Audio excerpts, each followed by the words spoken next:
ஒன்னா ரெண்டா இல்ல பவுண்டரியே போயிருமா? கேஎல் ராகுல் எஸ், அவரோட 100. இந்தியாவோட டீம் இன் டிரான்சிஷன் சொல்றப்போ சீனியர் பிளேயர் கேஎல் ராகுல். கேஎல்னா கிளாசி, அந்த கம்ப்ளீட் கிளாஸ் எடுத்துட்டு வந்திருக்காரு. ஹெடிங்லில ஃபர்ஸ்ட் இன்னிங்ஸ்ல ஒரு ஃபவுண்டேஷன் லே பண்ணாரு. செகண்ட் இன்னிங்ஸ்ல super century, one of the most important 100s இந்தியாவுக்கு. KL the classy Rolls Royce ராகுல். கேஎல் ராகுலோட முதல் 100 இந்த சீரீஸ்ல இந்தியாவுக்காக 4வது 100.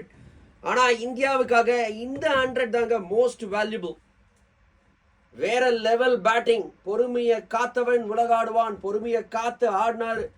202 பந்து தேவைப்பட்டது. பல சிச்சுவேஷன்ஸ், மழை, மேகமூட்டம், மேலும் கீழும் பந்து, ஸ்விங்கு, சீமு, ஸ்பின்னு எல்லாமே இருந்தது. இதுவும் கடந்து போவோம். அப்படி ஆடினாருங்க. 100 ரன் நாட் அவுட். கேஎல் ராகுல் டெஃபினட்டா பெஸ்ட் 100.